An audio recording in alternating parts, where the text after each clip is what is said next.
Hey gamers, so this is big. While I've been making all of these survival episodes, things have been getting wild. Get it? Because it's the wild update? that wasn't really funny, was it? But what I'm trying to emphasize here is Minecraft 1.19 has been making more significant progress. My last 1.19 video was about 3 weeks ago, and it talked about the warden and frogs. Well, since then, we've had a lot of stuff added to betas and snapshots. More on that later. So, welcome to everything in Minecraft 1.19 so far, part 2. Also want to say I don't own any of the gameplay or screenshots that are used in today's video, as I can't get betas or snapshots. Like, subscribe and share, and let's begin. Flashback to the Minecraft Live 2021 mob fan vote. We had 3 contestants, the Glare, the Alley and the Copper Golem. The Alley ended up winning, as we all know by now, and 5 to 6 months later, it makes it into the game for the first time. The Alley has made it into the Bedrock betas.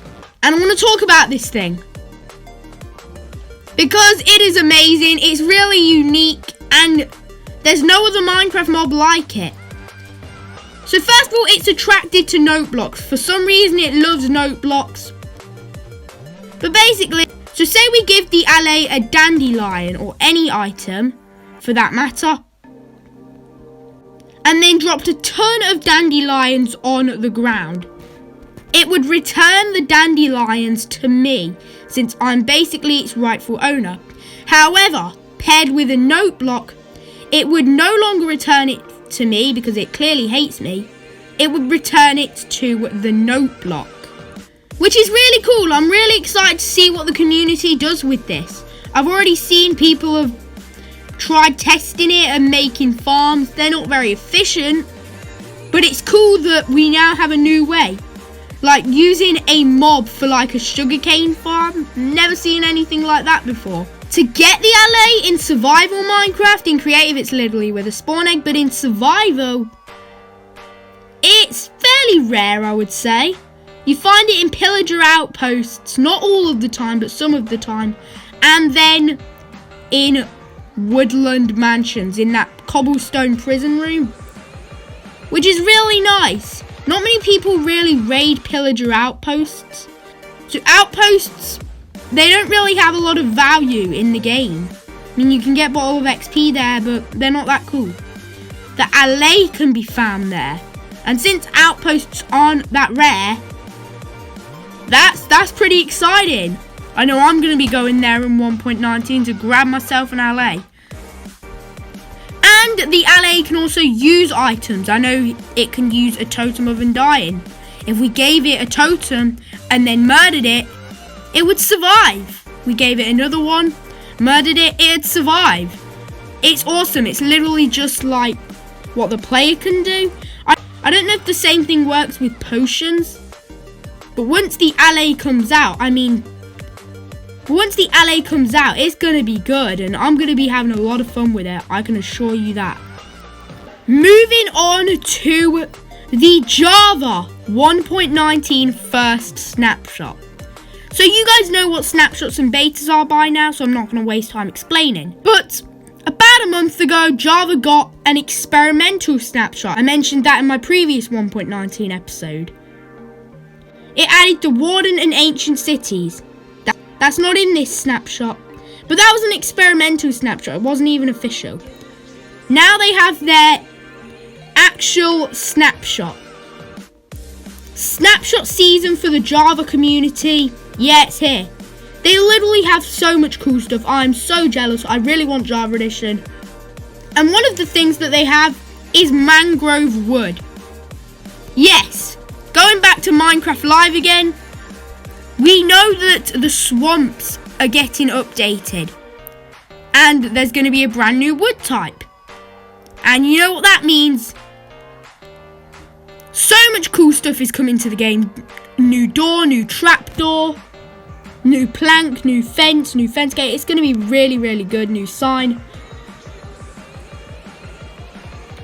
But at Minecraft Live, it was shown off to be, honestly, just a Jungle Wood 2.0, a Jungle Wood knockoff. It's really not that cool. Yeah, now it's like this red wood tone, and that's really nice. Like, we thought we saw red wood when Crimson Wood released in 1.16, but that's kind of purple when you compare it to the Mangrove Wood. Obviously, I'll have some images up of it. It's just fantastic. I really like it. It's like the new red wood. I'm going to be using it over Crimson Wood by far. With new wood comes new tree. With new tree comes new sapling. Java do not have the new tree yet as the biome isn't out yet. However, they do indeed have the sapling. It is the propagule. It can be planted on land and in water, which is new. If we grab an oak sapling and place it in the water, it's not going to work. Well, guess what? With the propagule, yeah, you can place it in the water. That's really epic. And it will grow into a mangrove tree if you bone meal it, if you give it some time. But as I've said, no mangrove trees yet. Mangrove wood though, and that's really nice. While we're on the topic of the new swamp and everything, let me introduce mud to you all. Mud is awesome. To get it, add water to dirt. And you get this really nice looking block. I really like it. This is basically going to be what the mangrove swamp is made up of when that biome actually comes out. We have mud, and we also have packed mud, which is nice. And then mud bricks, and then I'm pretty sure we have its variants, like cracked mud bricks and chiseled mud bricks. I might be wrong there, but yeah, mud. There's really not a lot to say with mud. I don't know if you can renew clay yet. I know that's the idea, but I'm not sure if you can do that yet. You might be able to. But I don't think I've forgotten anything to do with mud, so yeah, we'll wrap up for mud and mangrove. A month ago, Java got the experimental snapshot and we were introduced to the Warden, Ancient Cities, and the Deep Dark. Yeah, well, in the brand new official Java snapshot, the Deep Dark got a massive revamp.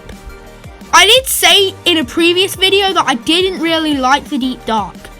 It just kind of felt like the normal caves which we've seen before, but with a bit of skulk added to it. It didn't really emphasize the fact it was a deep dark biome. I wouldn't even have known if you hadn't have told me. I would have just assumed that it was a cave biome with skulk everywhere. It doesn't look very cool either. We'll take a look at these images because yeah, the deep dark just got a massive revamp and it's gonna look awesome. I'm really excited for the deep dark biome to join Minecraft. Obviously, this is probably where you'll find all your ancient cities generating. Yeah, it's really nice. Okay, now we're going back in time a little bit. All the way back to Caves and Cliffs Part 1 last year in June. Almost a full year ago, that's crazy. The goat horn was said to be coming to 1.17. And then cancelled. 1.18. Cancelled. Or was it? Maybe it was postponed. Well, it was postponed and not cancelled because it is confirmed to be in 1.19. They're not going to cancel it anymore. Unless something crazy happens, the goat horn is definitely coming to 1.19. To get it, the mechanics are the same. You get a goat to ram into a block and miss you, and it'll drop one of its horns. But the goat horn, I mean, last year it played the raid sound. And for so long, everybody's been wondering what was the goat horn's meaning. Does it tie with the Warden? Because obviously we knew nothing about the Warden last year. Yeah, no. Turns out that it was literally just something for the community to have fun with. Because now there are a ton of different variants of it. And if we play it, and so many others, it's really, really nice. And yes, what you just heard, that was real. That wasn't just some sound effect I found on the web. That's actually real. And And if we take the goat horn and add a little bit of copper to it, we get the copper horn, which is basically the same thing as the goat horn, looks a bit cooler, and also plays different sounds to the normal goat horn. It's very, very nice. The community have theorized that this was going to be part of the warden in some way. Turns out it isn't. It's been just to have fun with the whole time. Kind of like the music disc, it has no meaning, but it plays music and the players can vibe to it. That's what this is essentially going to be. It's just a shorter sound. And yeah, they've all got ridiculous names that I'm never going to remember. I don't know where the devs got the names from. Or are they just messing with us? Are they going to change them? I have no idea. But there you go. That was everything in 1.19 so far, part 2. If you want to see more, drop a like, subscribe, and share with your friends. Always remember to do that because it helps me out way more than you think. And after seeing this video, I hope you've realised how much Minecraft 1.19 is progressing. And knowing me, being the idiot that I am, I've probably forgotten a few things. There's so much. I feel like we're going to be seeing this update sometime soon. I'll have a video on that very soon. Thank you so much for watching. Leave your thoughts on 1.19 down below. Do you like the update? Do you hate the update? Do you want something to change about the update? Personally, I love it. I think it's going to be one of the best updates. Personally, I think it'll be better than Caves and Cliffs. It's just such a unique update, adding so much stuff to the game, which is really exciting. It's the kind of Minecraft update that I like. The last one was all about generation, and we were focusing on that for like 5 months. It was getting very annoying. Appreciate all the support, and goodbye, gamers. Minecraft 1.19, guys.